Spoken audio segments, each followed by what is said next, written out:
sur son Église.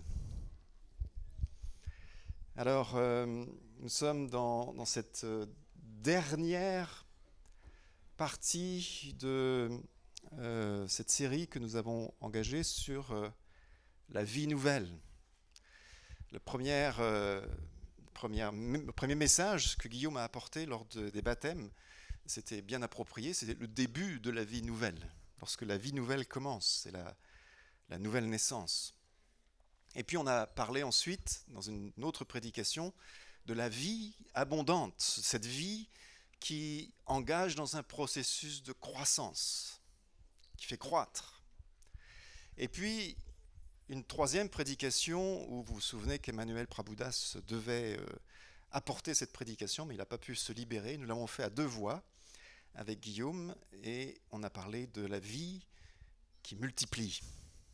La vie multiplie. Une œuvre de multiplication dans la vie du disciple et une multiplication dans la vie de l'Église. Et puis, il y a eu ce culte intergénérationnel la semaine dernière, et Victoria nous a parlé de la Samaritaine, de l'eau vive. L'eau vive que Jésus propose, offre. Et puis aujourd'hui, nous terminons en ce week-end de Pentecôte sur l'œuvre du Saint-Esprit, le fleuve d'eau vive. On va prendre un autre texte de Jean, c'est au chapitre 7. Parce qu'on ne peut pas parler de la vie nouvelle sans parler de l'œuvre du Saint-Esprit, bien entendu. Et ce n'est pas un hasard, bien sûr, si notre série se termine le jour de la Pentecôte, bien sûr. C'est le Dieu qui est présent avec nous et en nous. Il est le consolateur, avocat, aide qui a été envoyé par Jésus à ses disciples. Et si tu passes, j'ai mis le texte. Et lorsque Jésus, dans Jean 14, au verset 16, dit « Moi, je demanderai au Père de vous donner un autre défenseur. » Alors, ce n'est pas ça. Un défenseur. Alors, dans certaines versions, vous avez avocat, aide, voilà, avocat, aide, défenseur, ou le mot qui est utilisé parfois, c'est en référence au grec, bien sûr, c'est le paraclet, c'est-à-dire celui qui va prendre la place de Jésus, un autre comme moi, en fait. C'est ça que Jésus est en train de dire, un autre comme moi que je vais envoyer, pour qu'il soit avec vous pour toujours. Esprit de la vérité que le monde ne peut pas recevoir parce qu'il ne le voit pas, qu'il ne le connaît pas. Vous, vous le connaissez parce qu'il demeure auprès de vous et qu'il sera en vous. Auprès de vous et en vous. Un peu plus loin, Jésus dit, c'est le défenseur ou l'autre comme moi, l'Esprit Saint que le Père enverra en mon nom, qui vous enseignera tout et vous rappellera tout ce que moi je vous ai dit. Et un peu plus loin encore, dans Jean au chapitre 16, Jésus va même jusqu'à dire, il est avantageux que je m'en aille pour que, quand je serai parti, je vous envoie celui qui doit venir, parce que si je ne m'en vais pas, je ne pourrai pas vous l'envoyer. Lui me glorifiera parce qu'il prendra ce qui est à moi pour vous l'annoncer. Ce que Jésus dit, c'est que c'est important, c'était essentiel que l'Esprit de Dieu soit répandu, qu'il parte et que l'Esprit soit répandu. Parce que la vie nouvelle résulte de l'activité de la personne de cet autre, comme lui, ce défenseur, cet avocat, cette personne du Paraclet, du Saint-Esprit. En ce week-end de Pentecôte, on va s'arrêter donc sur deux textes. J'espère que vous allez pouvoir voir, il y a un problème technique, mais ça va venir. Les textes s'afficher en Jean 7 et en Acte 2, bien sûr. En Jean 7, Jean chapitre 7, c'est Jésus qui annonce publiquement l'effusion du Saint-Esprit. C'est ce texte-là, Jean 7, 37. Il est à Jérusalem lors de la fête des tabernacles, alors qu'on célèbre une cérémonie où il y a une procession depuis le réservoir de Siloé, où le grand prêtre va puiser de l'eau et la porter en procession jusqu'au cœur du temple et la verser symboliquement, cette eau, dans le temple, au son des trompettes, ou du chauffard. Et cette eau versée, c'était le symbole de la reconnaissance du peuple pour la provision de Dieu pendant l'exode dans le désert. Dieu a pourvu à l'eau qui est nécessaire au peuple, même dans le désert. Et par extension, c'est cette eau qui est versée dans le temple pendant cette procession exprime aussi la reconnaissance du peuple parce que Dieu pourvoit, Dieu donne des récoltes, Dieu envoie l'eau abondante. C'est l'image de l'abondance de fruits et de fertilité. On le lit ensemble, Jean 7, 37.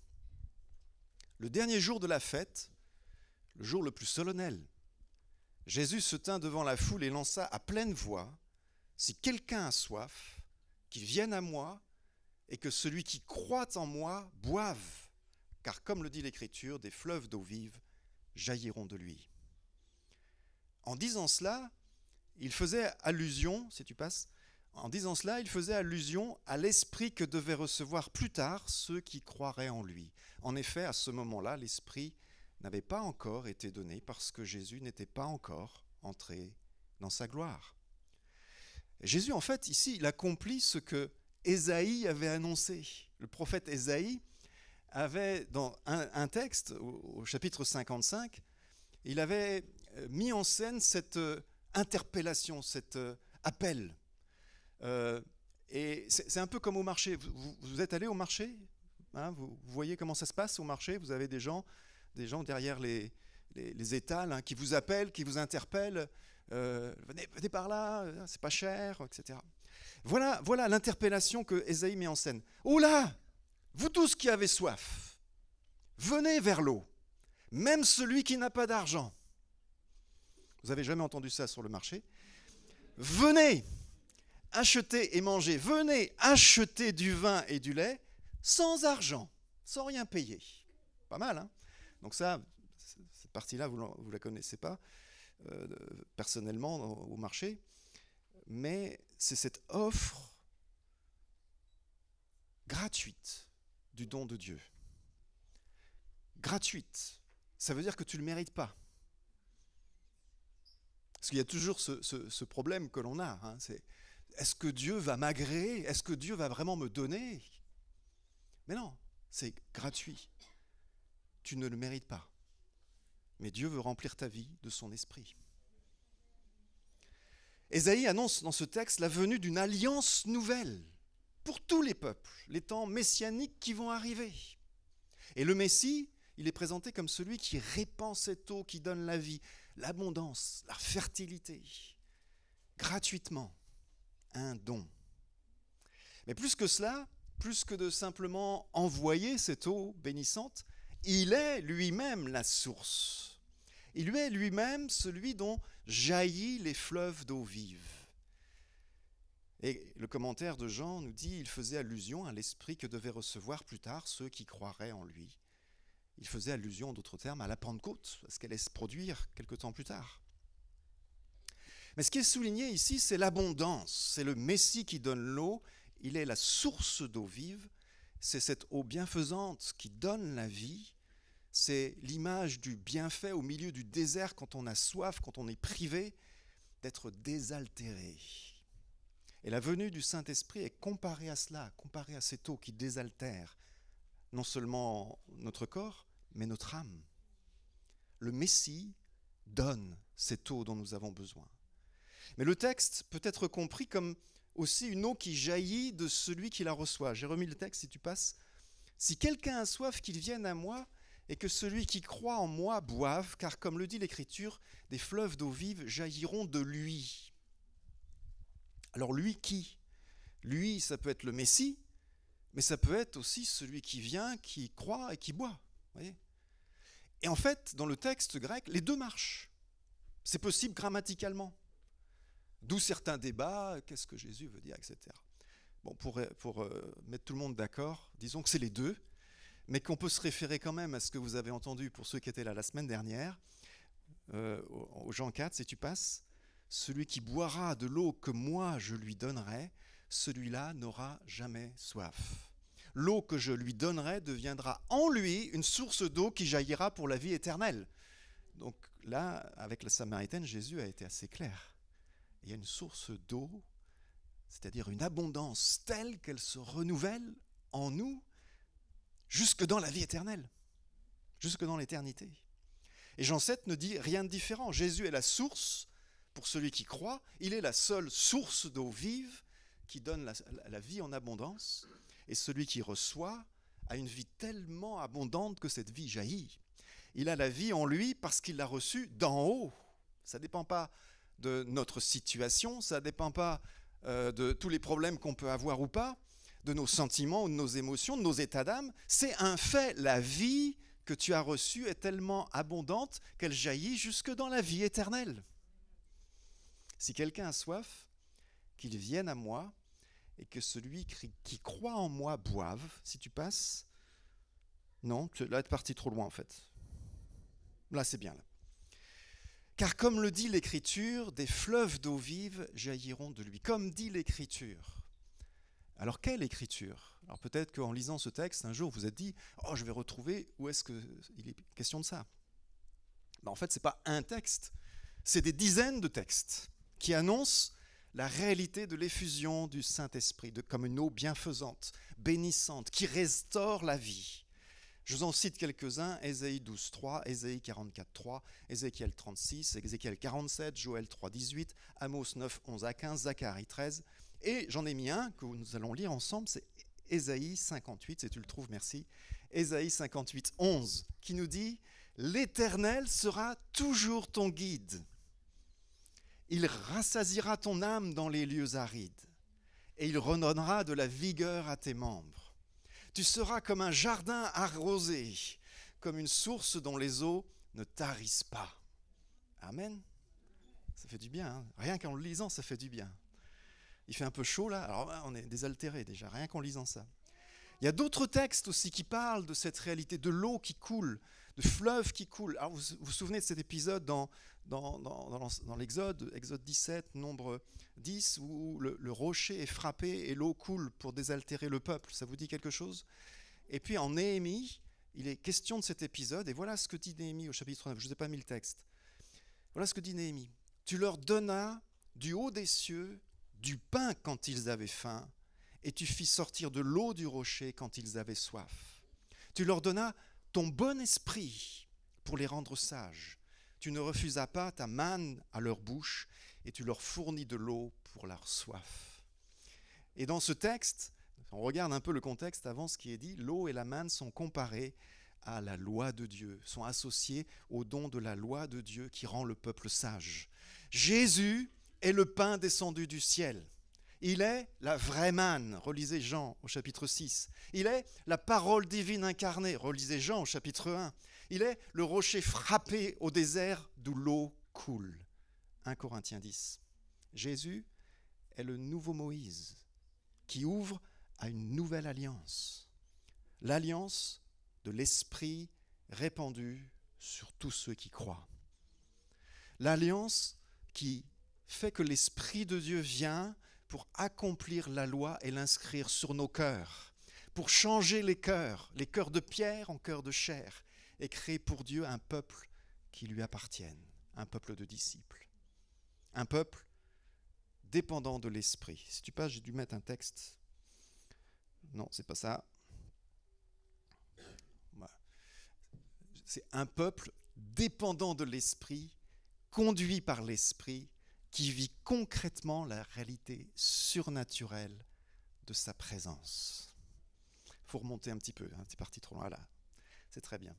Un peuple, on le relit ensemble, un peuple dépendant de l'Esprit, conduit par l'Esprit, qui vit concrètement la réalité surnaturelle de sa présence. Amen, ça va ? Bon, allez, vous me suivez là. Jean 7 annonce l'eau vive, le fleuve d'eau vive. Et déjà, on l'a vu, Victoria l'a rappelé, la Samaritaine puisait de l'eau pour abreuver la soif de Jésus, et Jésus lui donne une eau vive qui peut vraiment satisfaire. Et ici, dans Jean 7, on a une précision. Cette eau vive, c'est l'œuvre du Saint-Esprit, c'est le Saint-Esprit lui-même. C'est une image liquide du Saint-Esprit. L'Esprit est comme un liquide qui va être répandu, une eau qui va être répandue sur l'Église. C'est le don du Saint-Esprit, ce Saint-Esprit qui repose sur Jésus.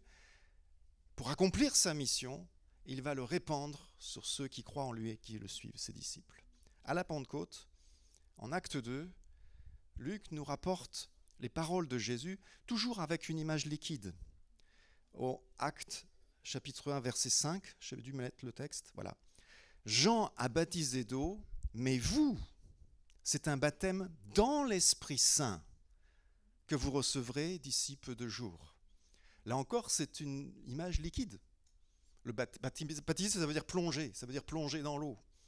Et là, il est question d'être plongé comme plongé dans le Saint-Esprit. Ça montre que le Saint-Esprit ne vient pas comme un petit filet d'eau, en fait. Il n'a pas été donné avec parcimonie, à l'économie. Vous savez, comme quand on est dans une marche et puis qu'il fait chaud et qu'il faut économiser l'eau et on partage une bouteille d'eau un jour de canicule, vous voyez ? Non, là, avec parcimonie. Mais l'Esprit de Dieu, il est venu, lui, avec abondance sur l'Église. Et ce jour-là, il se produit des choses étonnantes, inattendues. Si tu passes, acte 2, on y vient. Lorsqu'arriva le jour de la Pentecôte, ils étaient tous ensemble dans un même lieu.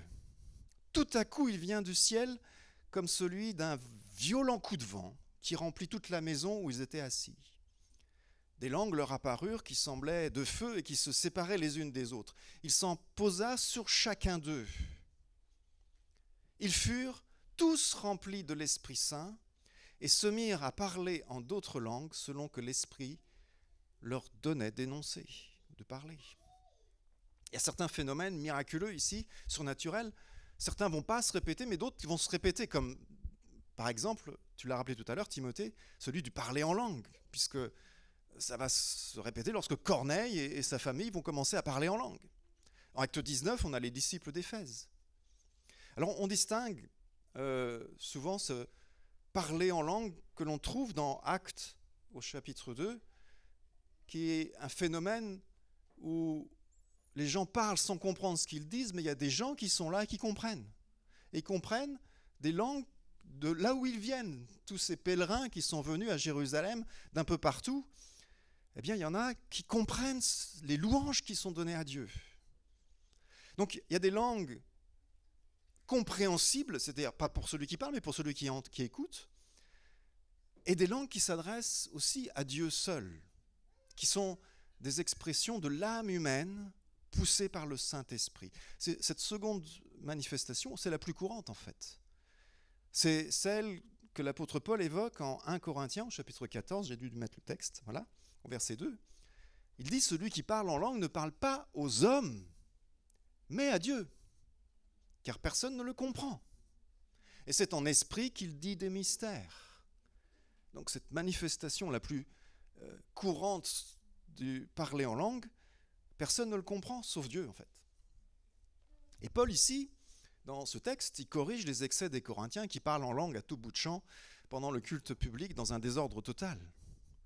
Dans le culte, il encourage les paroles qui édifient les autres. Et il met en avant, bien sûr, la prophétie. Je désire que vous parliez tous en langue, mais encore plus que vous prophétisiez. Parce que ça édifie dans le culte. Et Paul désire que tous parlent en langue. Et il le dit parce que parler en langue, ça édifie. Celui qui parle en langue s'édifie lui-même. Et celui qui prophétise édifie l'Église. Je vous lis une partie de ce texte que je n'ai pas mis, donc ne cherche pas. Un peu plus loin, 1 Corinthiens 14, toujours à partir du verset 14, je lis. « Si je prie en langue, mon esprit est en prière, mais mon intelligence demeure inactive, stérile. Que faire donc ? Je prierai par l'esprit, mais je prierai aussi avec l'intelligence. Je chanterai par l'esprit, mais je chanterai aussi avec l'intelligence. Autrement, si tu rends grâce par l'esprit, comment celui qui est dans les rangs de l'homme du peuple, chacun de nous là, répondra-t-il Amen à ton action de grâce, puisqu'ils ne savent pas ce que tu dis.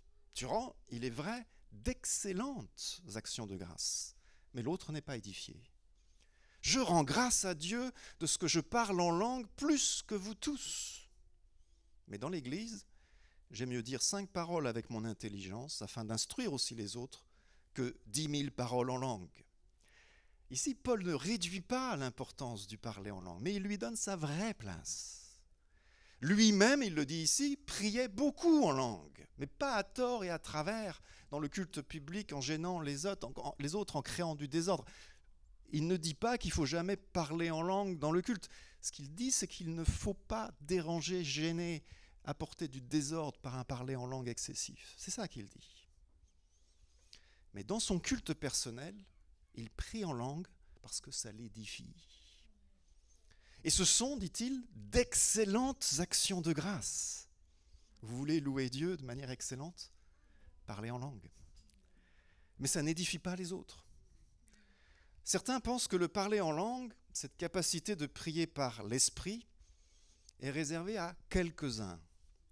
Mais quand on lit le Nouveau Testament, tout indique le contraire, que c'est donné à tout le peuple. D'abord, si c'est un moyen d'édification, celui qui parle en langue s'édifie lui-même, pourquoi est-ce que ce serait réservé à que quelques-uns seulement? Enfin, je ne sais pas si vous êtes comme moi, mais à partir du moment où j'ai su qu'il y avait un moyen d'édification, j'ai dit c'est pour moi, je le veux aussi. Mais plus encore, dans le texte de Acte 2, c'est dépeint comme un signe pour le peuple de Dieu. C'est le signe que l'Église, que l'assemblée des disciples de Jésus-Christ, c'est un peuple prophétique, un peuple qui marche dans la dépendance de Dieu, soumis à l'action de l'Esprit. Parler en langue, en d'autres termes, c'est l'image d'un abandon total. C'est une expression verbale à Dieu. Ma louange est sous le contrôle de l'Esprit lui-même. C'est expérimenté dans un domaine ultra sensible qu'est la parole. C'est-à-dire ce qui me permet de communiquer vers les autres, d'exprimer ce que je pense, d'exprimer qui je suis. Et d'abandonner cela en disant à Dieu, c'est ma vie entière que tu tiens entre tes mains. C'est le « ma vie t'appartient » qui devient une expérience d'abandon au surnaturel divin. Et c'est quelque chose que je vis. Un surnaturel aussi présent que la manne dans le désert ou que l'eau qui sort du rocher. Et plus je prie en langue, plus j'expérimente cette dépendance, cet abandon à Dieu, au surnaturel divin, plus je suis édifié. C'est donc une bénédiction pour ma vie spirituelle, personnelle, et un signe surnaturel que l'Église de Jésus-Christ est le peuple prophétique, dépendant de l'action de l'Esprit de Dieu, le peuple de la Pentecôte. Je fais une parenthèse. Les pentecôtistes, dont je suis, on a tendance parfois à schématiser un peu les choses. Alors, pas que les pentecôtistes, tout le monde fait ça. Les Français sont très forts pour schématiser les choses. Mais dans le pentecôtisme, on a schématisé les choses. On est de nouveau, on fait cette expérience de la nouvelle naissance, de la vie spirituelle. On se fait baptiser ensuite. Et ensuite, on reçoit le baptême dans le Saint-Esprit. C'est un peu le schéma.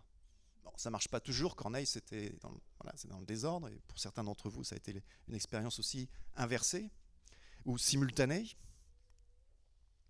Mais la question, par rapport à ce schéma-là que nous pouvons avoir en tête, c'est pas de savoir si tu as été baptisé dans le Saint-Esprit, mais c'est de savoir si tu es rempli du Saint-Esprit aujourd'hui. C'est pas de savoir si tu as parlé en langue, mais si tu as une vie de prière dans la dépendance de Dieu aujourd'hui. Un signe, c'est un indicateur. Un signe, c'est quelque chose qui signale. Le voyant clignotant de la voiture, que j'active avec la petite manette, il indique quelque chose. C'est un signe pour les autres conducteurs que je vais tourner à droite ou à gauche. Mais il ne fait pas tourner la voiture. Heureusement, hein ? Le parler en langue, c'est un signe. Et c'est un signe que Dieu a donné. Il a répandu son esprit. Il a rempli son Église de son esprit. Quelque chose qu'il a accompli et qu'il continue d'accomplir. Et la source, c'est Jésus-Christ. Si quelqu'un a soif, qu'il vienne à moi et que celui qui croit en moi boive. Parler en langue est un signe, un indicateur de cette réalité-là. Ce n'est pas cette réalité-là, c'est un indicateur de cette réalité. Le parler en langue ne fait qu'indiquer une réalité bien plus grande, plus large que le phénomène lui-même de parler en langue. Il parle de l'accomplissement de la promesse divine, de l'accomplissement de l'espérance des prophètes. Alors, dans l'absolu, tous les miracles sont des signes. Vous savez que le mot signe en grec, c'est le mot miracle plutôt, sémeion, c'est le mot qui veut dire signe dans le grec. Et j'aime bien prendre l'image du panneau indicateur pour aller d'une ville à un autre. Vous suivez des panneaux indicateurs.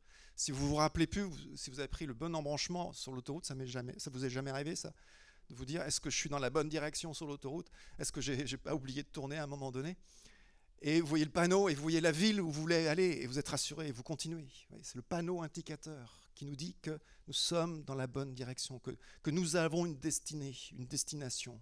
Et l'Église a une destination. L'Église a une destinée éternelle. Là où il n'y aura plus de mal, là où il n'y aura plus la mort et les larmes, plus de maladie, la résurrection des corps, où chacun aura un corps glorifié de gloire semblable à celui de Jésus-Christ ressuscité. Chaque miracle aujourd'hui, chaque guérison est le signe de cette réalité qui vient. C'est un message qui nous parle du salut éternel, comme le panneau indicateur sur l'autoroute qui rappelle la destination. Vous vous arrêtez pas au premier panneau que vous voyez. Vous vous arrêtez pas sur l'autoroute, sous le panneau, en vous disant « je suis arrivé ». Alors ne nous arrêtons pas au signe, au miracle. Rappelons-nous que ce signe nous parle de la destination, de l'important, la destinée éternelle de l'Église. À la différence des signes miracles, le parler en langue, c'est un signe qui indique quelque chose, pas simplement de quelque chose qui va venir, la résurrection, la guérison totale, de la création et des corps, mais c'est quelque chose, le parler en langue parle de quelque chose qui est déjà là, qui est déjà à l'œuvre, que Dieu a déjà envoyé, l'Esprit répandu sur l'Église.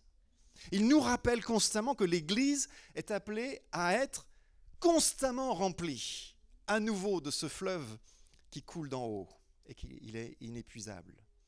Et nous recevons cette eau avec abondance parce que nous nous abandonnons de l'abandon de la foi.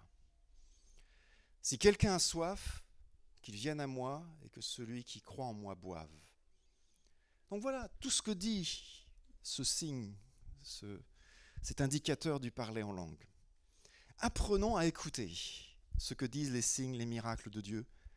Aujourd'hui, pour l'Église, c'est essentiel. Quand Dieu agit dans notre vie, quand Dieu répond à une prière de manière miraculeuse, il nous dit quelque chose. Mais les miracles, en général, sont plus que de simples signes. Parce qu'ils répondent aussi à un besoin immédiat. Ils manifestent la bonté de Dieu dans une situation ou une autre. Ils manifestent la grâce de Dieu. Ils manifestent l'amour de Dieu à notre égard. Ils nous parlent tout de suite du caractère de Dieu, de son amour pour nous, de sa compassion pour celui qui souffre. De même, le parler en langue est plus qu'un signe, c'est plus qu'un clignotant, un indicateur, c'est un moyen de communication aujourd'hui avec Dieu, c'est un moyen de communion par la prière. Lorsque nous parlons en langue, lorsque nous prions en langue, nous sommes en relation avec Dieu par le Saint-Esprit, dans une intimité. Nous laissons libre d'agir dans notre prière l'Esprit de Dieu. Et ça, c'est pas neutre, ça m'édifie. Alors, il y a un encouragement à chacun, quand on lit ce texte d'Acte 2 et Acte 10, Acte 19 et 1 Corinthiens 14, c'est de chercher, de demander si peut-être on n'a pas reçu cette plénitude du Saint-Esprit qui nous pousse à parler en langue. Ou si on l'a reçu, mais que finalement, on n'a pas beaucoup prié en langue, vraiment, dans notre vie spirituelle. Rappelons-nous ce que le Seigneur dit en Luc 11, si tu mets. Quiconque demande reçoit. Quiconque demande reçoit. Il y a des domaines où cette règle n'est pas absolue, vous le savez. Vous avez des choses que vous avez demandées et que Dieu n'a pas exaucées. Allô ? Ça arrive ? Oui. Quiconque demande reçoit. Dans ce domaine-là, Dieu répond.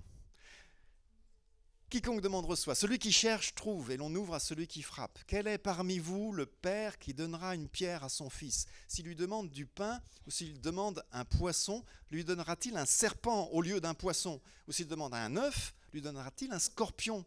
Si donc, méchant comme vous l'êtes, vous savez donner de bonnes choses à vos enfants, à combien plus forte raison le Père Céleste donnera-t-il le Saint-Esprit à ceux qui le lui demandent?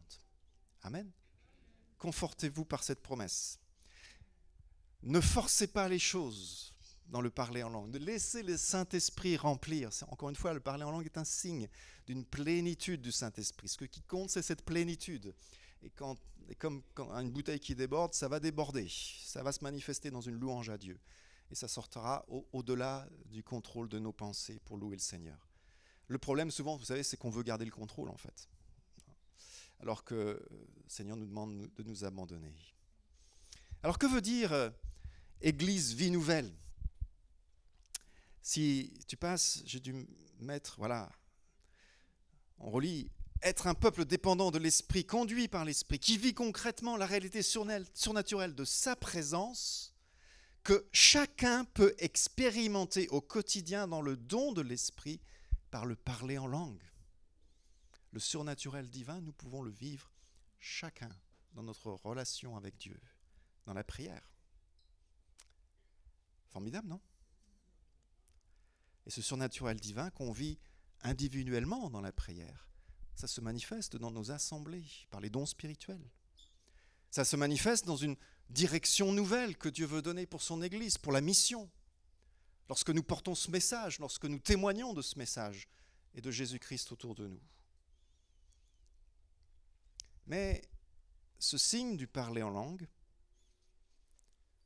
il indique et il parle de la réalité de l'effusion de l'Esprit sur l'Église. Le peuple de Dieu est un peuple de disciples, c'est-à-dire un peuple au cœur qui est changé. L'Esprit de Dieu vient et agit dans les cœurs. Donc, parler en langue, sans jamais changer de caractère, chercher des miracles et même voir aller guérir des malades sans jamais manifester la grâce, l'humilité, la douceur, la bonté, le caractère de Jésus-Christ. Tout le fruit de l'esprit et l'amour.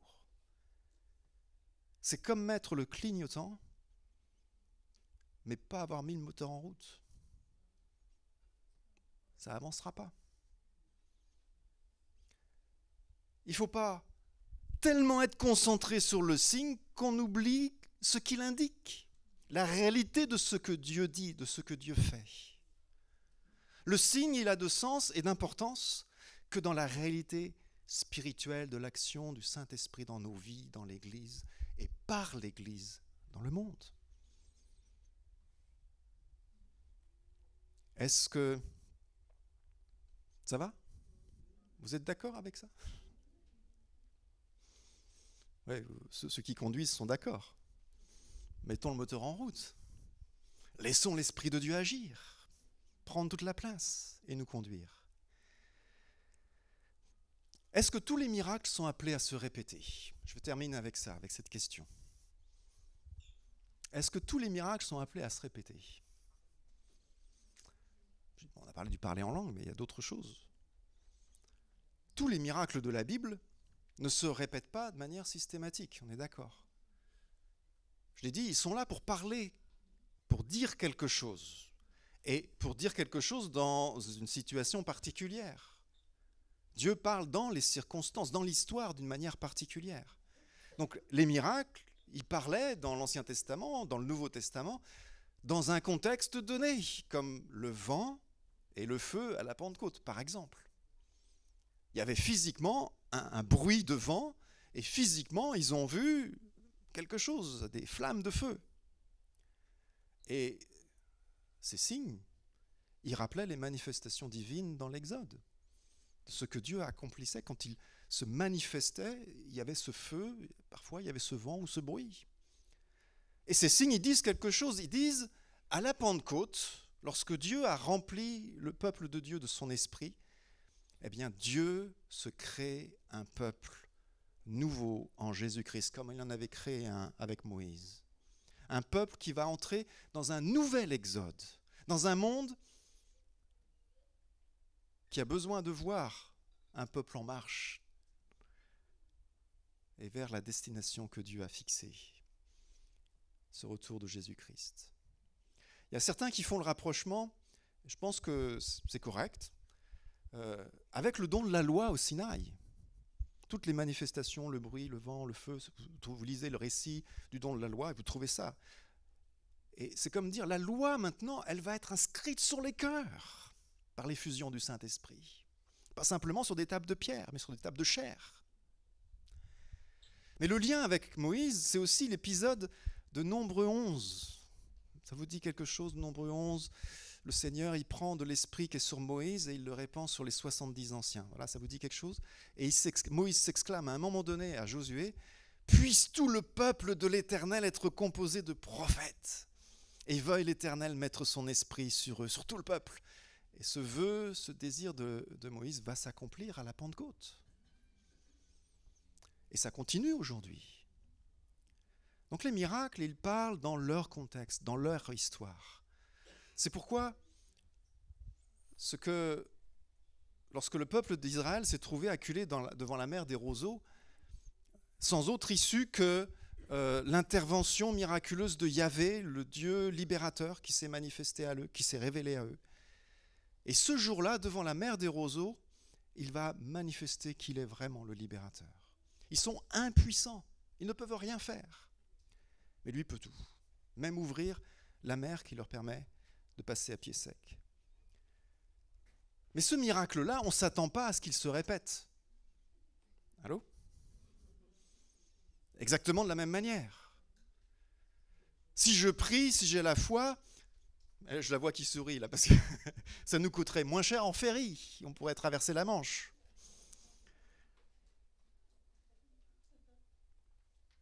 Mais l'ouverture miraculeuse de la mer dans l'Exode nous parle pour d'autres situations, dans nos situations impossibles. Ce qui est sûr, c'est que Dieu est créatif dans ses modes d'action. Et dans notre situation aujourd'hui, il va accomplir un miracle qui sera différent. Il nous parle. Il parle à son Église, là où elle est, dans ce qu'elle vit, dans son histoire, dans son contexte, dans sa culture. Alors ne cherchons pas l'action de Dieu là où Dieu ne veut pas agir. N'exigeons pas que Dieu nous suive dans ce que nous voulons. Cherchons le cœur de Dieu. Apprenons à le suivre humblement pour être là dans ce que lui a préparé et veut faire aujourd'hui.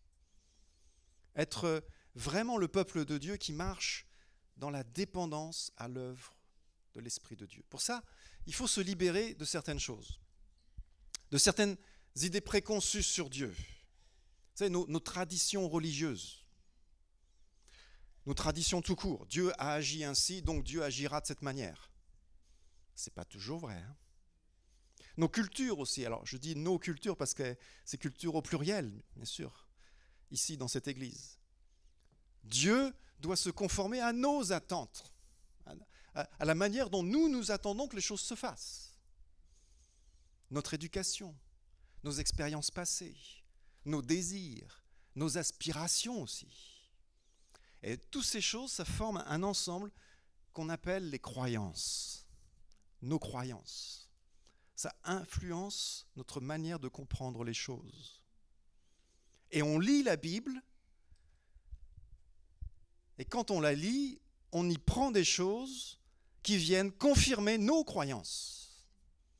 Et on projette sur Dieu, du coup, nos désirs, nos idées, notre volonté. Et on cite la Bible. Et vous savez, il y a une mauvaise utilisation de la Bible. Même Satan cite la Bible à Jésus lors de la tentation. Oui. Alors nous aussi, avec nos croyances, on peut mal utiliser la Bible. On peut même arriver à des choses ridicules comme que d'aller jusqu'à la mer, d'aller jusqu'à Dieppe et de prier « J'ai pas d'argent aujourd'hui, mais le Seigneur va ouvrir la mer ». On ne l'a jamais fait. J'avais pris mon bâton et j'ai tapé. D'ailleurs, la Bible ne s'utilise pas. On n'utilise pas la Bible. on la reçoit. On reçoit son message. On l'écoute humblement. À partir de son cœur, de l'évangile de Jésus-Christ. On lit tout, on comprend tout à partir de l'œuvre de Jésus-Christ à la croix. De l'œuvre qui fait que Dieu a donné son esprit, a répandu son esprit, l'esprit de Jésus-Christ par le Saint-Esprit sur l'Église. Dans l'humilité, à l'écoute du Saint-Esprit, il illumine les yeux de nos cœurs pour comprendre, pour recevoir, pour saisir ce qu'il veut nous dire, pour changer nos cœurs, nos désirs, nos pensées, notre volonté, nos croyances. Dieu veut les changer. Alors que veut dire Église Vie Nouvelle ? Eh bien, être Église Vie Nouvelle, si tu passes, c'est être un peuple dépendant de l'Esprit, conduit par l'Esprit, qui vit concrètement la réalité surnaturelle de sa présence. Eh bien, cela, c'est être à l'écoute de sa parole dans l'humilité. Et ici, à Vie Nouvelle, nous continuerons de lire la Bible pour la comprendre dans son contexte historique, chaque texte dans son contexte littéraire, c'est-à-dire un livre, dans un ensemble de livres, dans un ensemble qu'est la Bible, selon les règles d'interprétation spécifiques qui s'appliquent à chaque type de texte. On ne lit pas un récit comme on lit une poésie, comme on lit un enseignement, parce qu'ils n'ont pas été écrits pour être interprétés de la même manière. Et on se pose ces questions, mais qui parle dans ce texte et à qui ? Et pourquoi ? Pour comprendre la Bible, écoutez ce que Dieu nous dit à nous ici et aujourd'hui. La Bible a pleinement autorité, elle a pleine autorité. On dit tous amen à ça. C'est pour cela que nous refusons les interprétations littéralistes, tout au premier degré. Parce que ça éloigne du message, de la vérité révélée. Dieu a voulu que sa parole, nous fassions l'effort de la comprendre, de la contextualiser.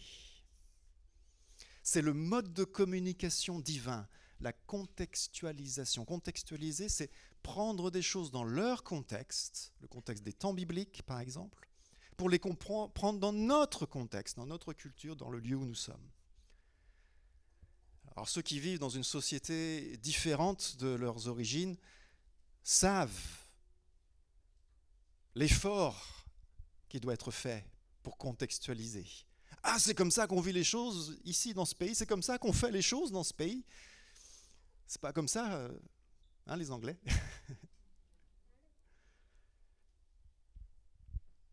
Dieu lui-même s'est contextualisé. Dieu est venu lui-même en homme. C'est la contextualisation cosmique.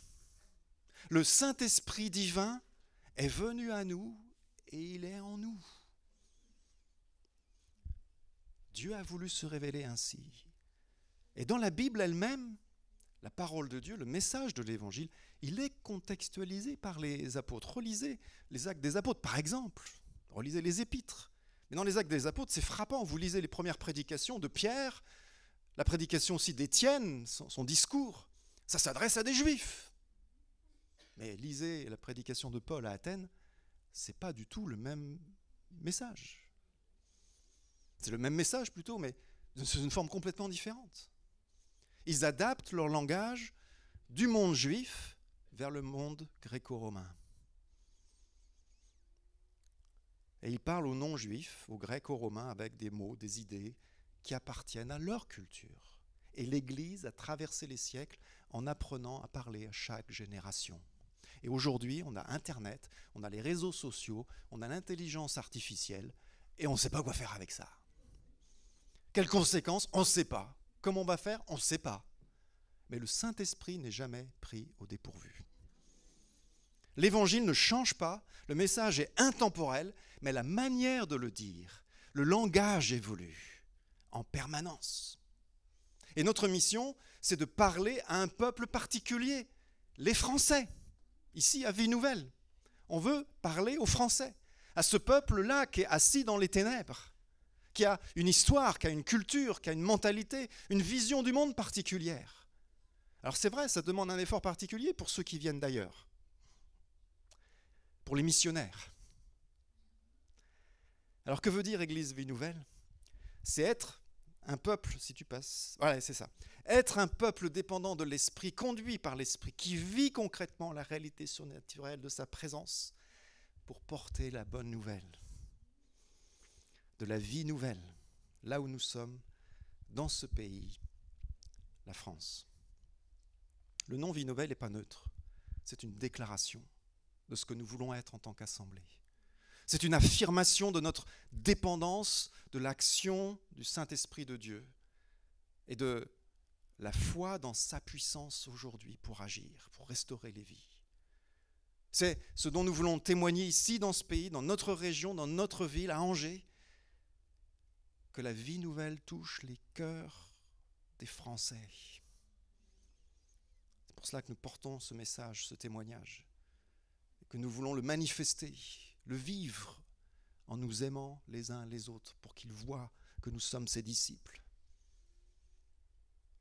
Être vie nouvelle, c'est cette déclaration de foi dans le Dieu qui n'a pas changé, qui agit aujourd'hui par sa puissance. L'Esprit de Dieu est répandu sur l'Église.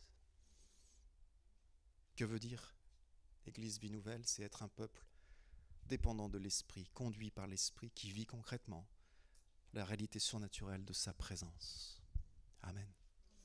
Seigneur, merci pour ta parole. Merci pour ta présence.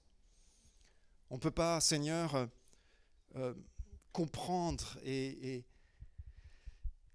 tout saisir de cette réalité de la présence de ton Saint-Esprit. Mais nous pouvons expérimenter ces choses. On ne peut pas le décrire. C'est comme le vent qui souffle là où il veut. Mais on peut voir les effets de l'action de ton Saint-Esprit dans nos cœurs, dans nos vies, dans l'Église et dans le monde. Seigneur, nous voulons être dans cette dépendance totale.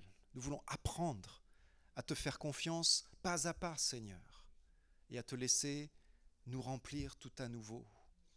Oui, Seigneur, on l'a chanté, on l'a prêché. Seigneur, on veut le vivre. Vivre cette plénitude de son Saint-Esprit. Pas simplement dans un culte, dans un moment particulier où il y a, Seigneur, peut-être une ambiance de la foi particulière et favorable, mais chaque jour, au jour le jour, Seigneur, jour après jour, dans notre quotidien, là où nous sommes, dans les universités, dans les lycées, dans le travail auprès de nos voisins, de nos amis, de nos familles, nous voulons vivre cette réalité de la plénitude de ton Saint-Esprit. Parce que comment est-ce qu'ils verront? Comment est-ce qu'ils entendront si nous ne parlons pas, si nous ne portons pas ce que nous sommes? Et nous ne pouvons le porter et l'être que si toi tu nous changes, que si toi tu nous transformes, que si toi tu agis avec puissance dans nos vies. Merci Seigneur de faire ton œuvre à nouveau et de nous remplir tout à nouveau. Amen. On va continuer à prier peut-être. Qu'est-ce que vous en pensez? Prendre 5 minutes dans la prière, de faire comme on a fait la semaine dernière, c'est-à-dire peut-être de demander à ceux qui ont l'habitude de prier de ne pas forcément ouvrir la bouche dans ces 5 minutes, mais de laisser l'opportunité à ceux qui n'ont pas forcément l'habitude de prier courtement. Et là, on va demander à Dieu quelque chose. Vous êtes d'accord? Seigneur, remplis-moi. Remplis-moi. Saint-Esprit, viens. Saint-Esprit, souffle sur ma vie, souffle sur ton Église, souffle sur nous. Seigneur, fais ton œuvre en nous. On veut aller là où tu nous emmènes. On ne veut pas décider pour toi ce que tu veux faire. Il y en a quelques-uns qui ouvrent la bouche et qui prient courtement, en quelques mots. Seigneur notre Dieu.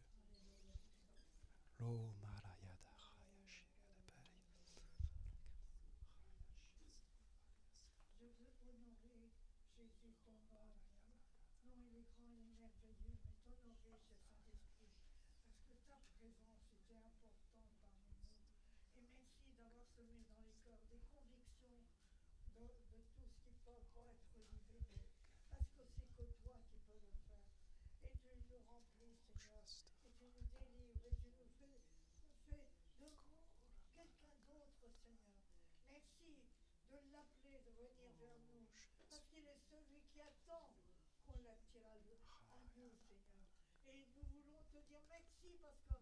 si on le fait, il y a une libération totale qui va faire dans nos vies, dans notre cœur. Et c'est que lui, parce qu'il est Dieu.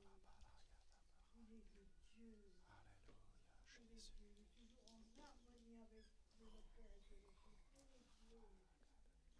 Il est le représentant. Amen. Merci Seigneur. Alléluia. Alléluia. Oh Jésus, Jésus, Jésus.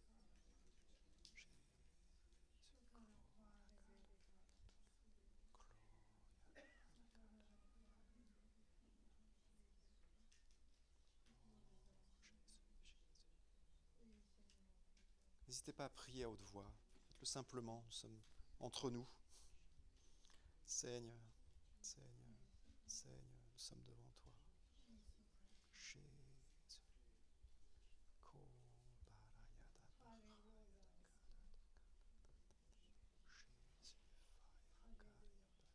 Il est même le libérateur des consciences. Il est celui qui vient apporter la paix dans l'esprit. Oh, merci Seigneur d'être là. Merci cher Seigneur. Alléluia. Oh, oh là là, male bene bene. Oh là là, male bene.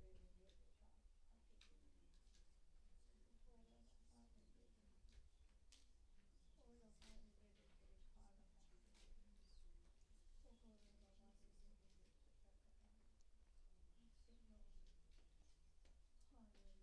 bene bene.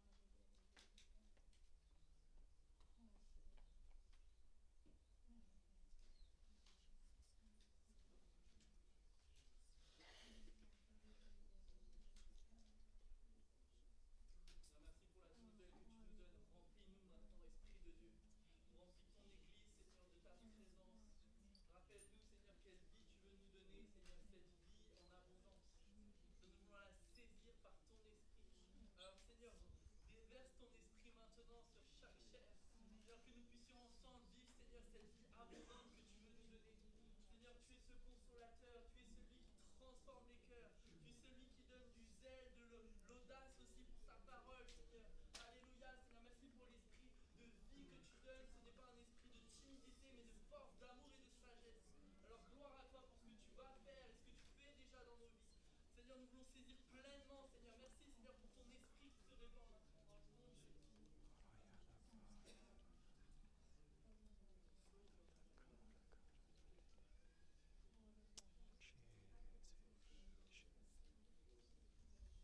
Jésus, vois nos cœurs ouverts, Seigneur, nos cœurs ouverts à ta présence. Seigneur, humblement nous nous plaçons devant toi.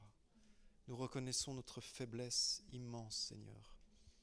Toi, tu nous enseignes dans ta parole, justement que tu agis à travers le faible, le petit.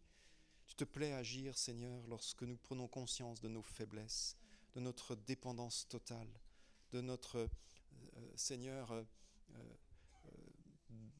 désespoir, Seigneur. Lorsque nous prenons conscience de cela, alors tu peux agir avec puissance. Merci, Seigneur. Merci de parler à nos cœurs maintenant, Seigneur, et de souffler sur nos cœurs. Souffle sur nos vies. Viens remplis, Seigneur. Viens remplis mon cœur. Viens remplis mon âme de ta présence. Dans le nom de Jésus. Dans le nom de Jésus. Gloria.